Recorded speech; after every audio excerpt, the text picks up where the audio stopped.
Saludos a los merecedores. Hoy vamos a presentar el título Un viejo amor que cambió la historia de la revolución, de la editorial Yo Publico México, yopublico.mx. El autor es un servidor, José Luis Basulto Ortega, quien lo saluda y quien está aquí para agradecer a la librería El Sótano el haber incluido esta novela en su acervo literario. Resulta que esta novela ganó el premio de la mejor novela romántica del año pasado y se presentó en la Feria del Libro del Palacio de Minería de la UNAM. Fueron días difíciles porque aunque se presentó el domingo en la noche, fue de los últimos libros que se presentó, al otro día se dictaron las medidas para que ya no hubiera esa normalidad a la que estábamos acostumbrados. Inclusive el domingo en la noche, el salón donde se presentó la novela estaba lleno. Fue la última vez que presenté un trabajo literario mío. Ahora ya todo es diferente, todo se hace a través de la teleconferencia, las conferencias no presenciales, ¿sí? Y la presencia virtual. Sin embargo, yo creo que tenemos que acostumbrarnos, al menos en los tiempos venideros, a esta situación y tener que aprovecharla. Por eso, ustedes no bajen la guardia, sigan adelante con sus medidas precautorias y no se confíen, vacúnense, manténganse a una buena distancia, usen mascarilla y van a ver que las cosas van a resultar mejor. Tenemos muchas víctimas, lamentablemente, y no por ello vamos a dejar de seguir luchando los que estamos aquí. No tenemos la culpa de haber sobrevivido, pero estamos aquí para recordar a los nuestros. Volviendo al tema del libro que nos ocupa, les diré que la librería El Sótano es una excelente librería donde yo me he perdido dentro de sus amplios pasillos buscando aquella obra que necesito para entretenerme, para investigar, para hacer de esta vida una delicia. Y nunca me ha fallado. Un día hasta de sorpresa entré a la librería y encontré este libro que ya lo vendían y yo no sabía. Ay, me dio mucho gusto. Pues ahora es lo que digamos en este video vamos a hacer el lanzamiento oficial, ¿verdad? De la novela que fue destacada como la mejor novela romántica del 2020.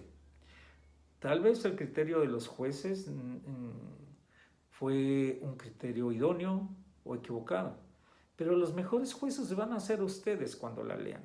¿Qué van a leer?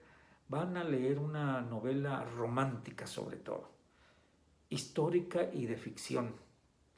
Dos personajes, Emiliano y Nachito, son dos personas que se relacionan por coincidencias de la vida en el estado de Morelos. Y ellos, esa relación muy respetable, en la que la proximidad del propio género, siempre condenada por atavismos, prejuicios, hoy por hoy la debemos y podemos ver con normalidad, porque no le hace daño a nadie la preferencia del propio género, no le hace daño a nadie. Desde los antiguos mexicanos, ya eso se contemplaba con naturalidad. En mi propio pueblo, ahí en Morelos, yo veía de pequeño gente que estaba medio vestido de manera rara, con labios pintados de rojo, etc. Y yo preguntaba, ¿y eso qué es? Me decían los viejos del pueblo, no te preocupes, él es su forma de pensar. Y nadie le hacía daño. ¿Por qué si en un pueblo se logra la aceptación, la tolerancia? En las grandes ciudades no, se les condena, etc. Está mal, es criticable, debemos de ser tolerantes. Y esta novela nos trata de dar una enseñanza, la enseñanza de la tolerancia, con dos personajes de ficción grandes en la historia de México y que decidieron, a través de la narrativa que yo llevo, tener una relación romántica admirable. No utilizo la triple X ni la morbosidad en absoluto. Trato de llevar el romanticismo a su vieja escuela, cuando se exacerbaban los sentimientos profundos de las personas, y por supuesto que se dan en las personas del mismo género o de géneros diferentes. No nos tenemos que admirar. Esto ha sucedido por miles de años. La primera epopeya que existió, la primera obra literaria que existió en el mundo, Gilgamesh y Enkidu, nos hablan sobre eso. Y se escribió hace 3500 años. Entonces, ¿por qué nos vamos a asustar el día de hoy? Porque tenemos prejuicios, porque tenemos atavismos. Pues es el momento de dejarlos ir y enfrentar esta realidad. Y qué mejor que una literatura de avanzada que nos demuestre que el amor sigue siendo el mismo, no importa de dónde venga, con quién venga. Y que en este caso, que lo hace interesante a la novela, transformó todo un movimiento revolucionario. Fueron, pues yo no sé si años de investigación, porque desde que soy niño oigo estos rumores, historias, leyendas. Luego me enfrenté a las lecturas, como el libro de Octavio Paz Solórzano, el padre Octavio Paz, el Premio Nobel de Literatura, quien fue representante de Emiliano allá en los Estados Unidos, ¿verdad? Y muchas otras obras literarias más de carácter histórico, de carácter como ensayos, y que leí a profundidad y los comparé con lo que me contaban en mi pueblo. Me acuerdo que en el Museo de Historia, Arqueología y Antropología que hay en Cuernavaca, lo que era el Alcázar de Cortés, ¿sí? Una imitación arquitectónica de lo que es el Alcázar en República Dominicana, en Santo Domingo. Ahí dicen que se sentó el hijo de Emiliano a confesar que él no era hijo de Emiliano, sino de Eufemio, el hermano de Emiliano, porque a Emiliano no le gustaban las personas del otro género, sino que prefería las del propio género. Y ya entonces se conocían Emiliano y Nachito. Nachito era el yerno de Porfirio Díaz, casado con Amada, su hija de Porfirio Díaz, y tuvieron una relación un poco tortuosa, porque Nachito no quería nada con Amada. Así se acostumbraba. El mismo Porfirio Díaz no pudo estar con su esposa, a la que le llevaban muchos años, porque así se acostumbraba. Vivían en cuartos separados, en camas separadas. Eran otras épocas. Pero Nachito tuvo la suerte de haber sido descubierto en la fiesta de los 41 que Guadalupe Posadas llevó a la prensa, a los grabados, e inmortalizó esa historia ahí en la colonia tabacalera, a un lado del monumento a la Revolución. Y fue ahí cuando se detonó, cuando algunos historiadores dicen que México salió del closet. Bien, yo no sé si salieron ahí del closet, porque ya desde Moctezuma y Cortés, pues ya habían salido del closet. Y desde antes los mayas, 1000 años antes, según dibujan en sus cuevas, ya habían salido del closet. O sea, no nos asustemos. Si le rascamos a la historia e inclusive a la prehistoria, vamos a encontrar que esto siempre ha ocurrido. En la antigua Grecia, en la antigua Sumeria, en la antigua Babilonia, en la España, esa que se dice muy varonil. Vean cuántas tabernas griegas había en la España de los siglos XI, XII, XIII, XIV, XV y XVI, a las que acudían los que iban a venir como saqueadores e invasores de este continente. Vean la taberna griega. Claro, en la península ibérica le echan la culpa a los árabes, posiblemente, pero realmente es la cultura occidental en donde siempre ha existido el fenómeno de que el género aprecie su propio género.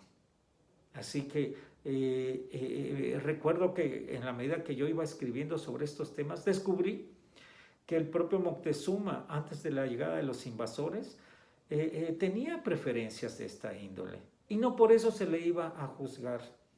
Acuérdense que México, a partir de Tlacaelel, se gobernaba con dos personajes, Cihuacóatl, que quiere decir serpiente femenina, y el Huaytlatoani, que era el que tenía la palabra, el grande que tenía la palabra. Y cuando Moctezuma Xocoyotzin subió al poder, tenía su Cihuacóatl. Y en las ceremonias, en los templos de la antigua México Tenochtitlán, tenían que hacer la ceremonia de la fertilización. Y ya fuera uno u otro, se tenían que dejar fertilizar en frente de todo el pueblo, ya sea que el Huaytlatoani estuviera con el Cihuacóatl o el Cihuacóatl con el Huaytlatoani, los dos del mismo género, porque estaba prohibida la entrada a estos templos del otro género. Así que hacían la ceremonia de fertilización entre ellos.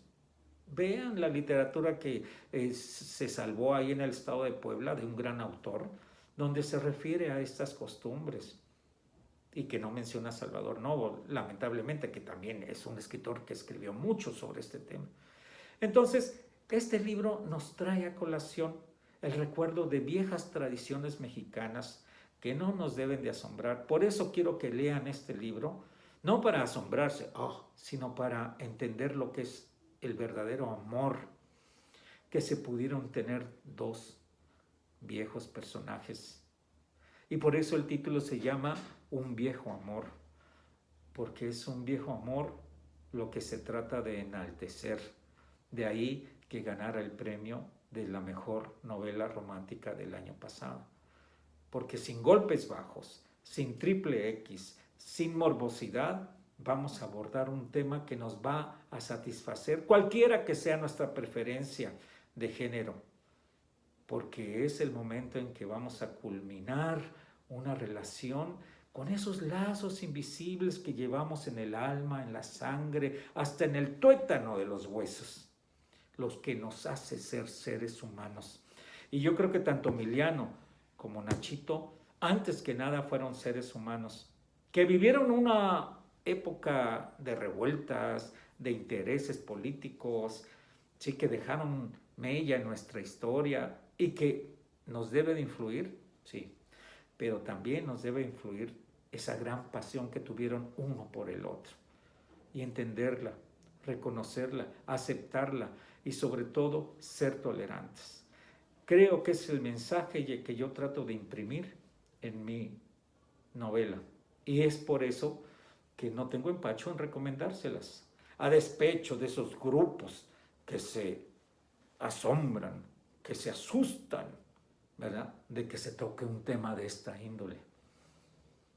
Yo no tengo miedo, yo acepto, yo soy tolerante y los invito a ustedes a que gracias a la editorial Yo Publico México, yo publico.mx, ya la librería El Sótano, que la va a difundir, que la va a poner en los estantes, sean ustedes también tolerantes.